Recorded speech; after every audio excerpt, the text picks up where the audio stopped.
शांति। जब हम सब आत्माएं दुखी, अशांत, रोगी, शक्तिहीन हो जाती हैं तो पिता परमात्मा को हम बुलाते हैं, यही कहते हैं, प्रभु नयनहीन को राह दिखाओ, पग पग ठोकर खाऊं।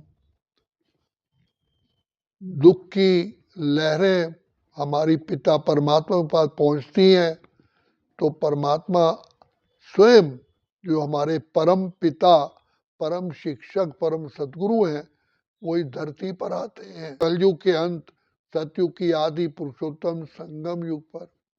तो बाप आकर के सबसे पहले हमें दिव्य बुद्धि का वरदान देते हैं, जिसे दिव्य चक्षु विधाता कहा गया है। तो परमात्मा पिता आकर के हमें अपनी खुद की पहचान देते हैं, घर की पहचान देते हैं, अपने स्वधर्म की पहचान देते हैं, और सबसे बड़ी बात बतलाते हैं कि बच्चे, जीव आत्मा अपना ही मित्र, अपना शत्रु है, कर्म प्रधान है। जैसा मनुष्य कर्म करते हैं वैसा ही फल पाना ही पड़ता है। इसलिए कौन से कर्म करें जिससे कि हमें सदा ही सुख मिले, शांति मिले, खुशी मिले, तो परमात्मा हमें तरीका बताते हैं कि बच्चे, जितना तुम मेरी याद में रह कर के कर्म करोगे तो उतना तुम्हारे कर्म श्रेष्ठ होंगे, सुखदायी होंगे। इसलिए कहा योगा कर्मेषु कौशलम। लेकिन हम परमात्मा को कैसे याद करें? उसके लिए पिता परमात्मा ने हमें अपनी पहचान दी, तुम कौन हो। फिर खुद की पहचान दी, मैं कौन हूँ।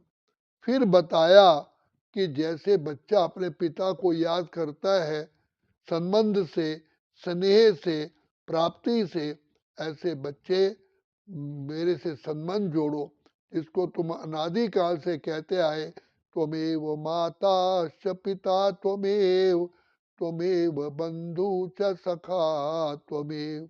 तो सारे संबंध मेरे से जोड़ोगे तो तुम्हारी बुद्धि मेरी तरफ ही जाएगी, और जितना बाप को याद करोगे उतना तुम आत्माएं पवित्र बन जाओगी। तो जैसे देखो वर्तमान समय अल्ट्रा रेज हमारे कहीं भी किसी घाव पर होती है तो वो घाव की गंदगी को दूर कर देते हैं, आंखों के मोतियाबिंद को दूर कर देते हैं। इसी प्रकार परम पिता परमात्मा की दिव्य शक्तियां हमारे समस्त रोगों को और हमारी सारी जो बीमारी है उसको दूर कर देते हैं। इसलिए भगवान ने गीता में भी कहा कि अर्जुन, युद्ध करो, लेकिन मेरी याद में रह के करोगे तो तुम्हारी बुद्धि एकाग्र रहेगी और शक्ति भी मिलेगी, और उसके साथ साथ तुम्हें सफलता मिलेगी। तो भगवान ने बार बार अर्जुन को भी यही कहा कि तुम कर्म योगी बनो। जैसे मित्र मित्र को याद करता है, प्रेमी प्रेमिका को याद करती है, माँ बच्चे को याद करती है, ऐसे तुम भी मेरे साथ सर्व संबंध जोड़ो, ताकि तुम्हारी बुद्धि किसी और संबंध में भटके ही ना। जब मेरे से ही संबंध होंगे तो तुम मेरी याद में रहोगे और तुम्हारे कर्मों में दिव्यता आएगी, अलौकिकता आएगी, श्रेष्ठता आएगी। तो शिव बाबा हम बच्चों कहते हैं, बच्चे ये सृष्टि कर्म क्षेत्र है। और इंग्लिश में भी कहा गया, साइंस ने भी कहा कि to every action there is equal and opposite reaction. जैसा बीज बोओगे वैसा फल प्राप्त करना ही पड़ेगा। हम बीज बोते वक्त अगर चूक गए तो फल हमको अवश्य पाना ही पड़ता है।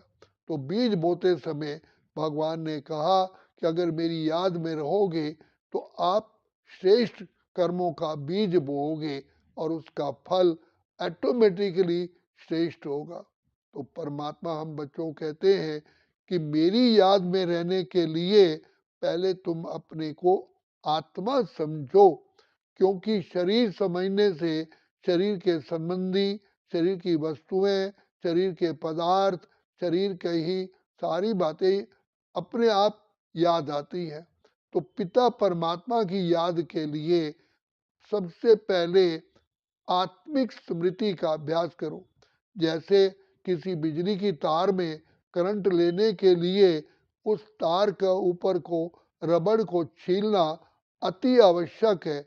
जब तक उसके रबड़ नहीं छीलेंगे तब तक उसमें करंट जा ही नहीं सकता, कोई विधि ही नहीं है।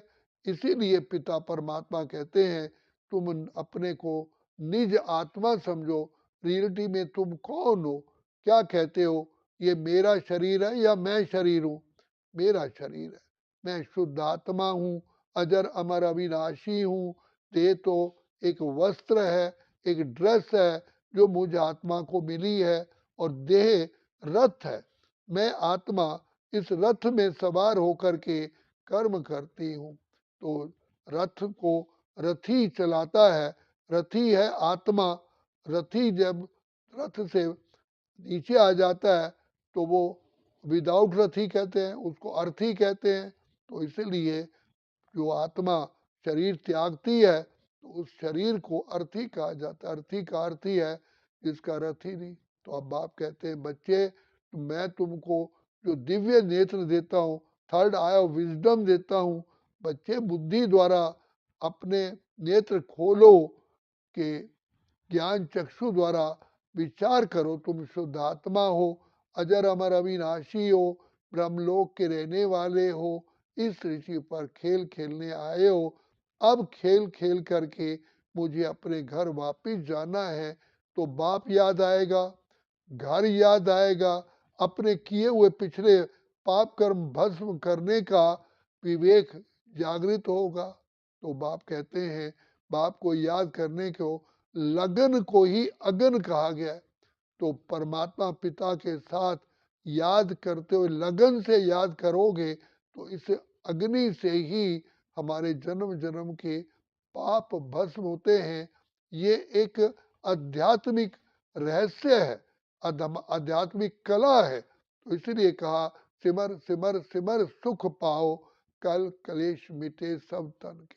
अब बाप हमें इस संसार में रहते हुए सहज योग, कर्म योग, ज्ञान योग, बुद्धि योग, राज योग सिखलाते हैं, जिससे हम आत्माएं फिर से सतो प्रधान बन जाती हैं और हम सब आत्माओं के अंदर आत्मिक बल बढ़ता है।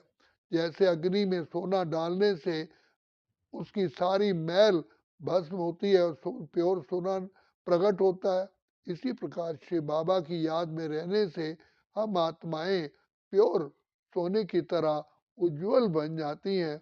और जैसे आत्मा होती है तो महान आत्मा, पुण्य आत्मा, देव आत्मा, श्रेष्ठ आत्मा को स्वाभाविक ही सुख, शांति, आनंद, खुशी की प्राप्ति होती है। ये विधि का विधान है। अच्छा, ओम शांति, ओम शांति, ओम शांति।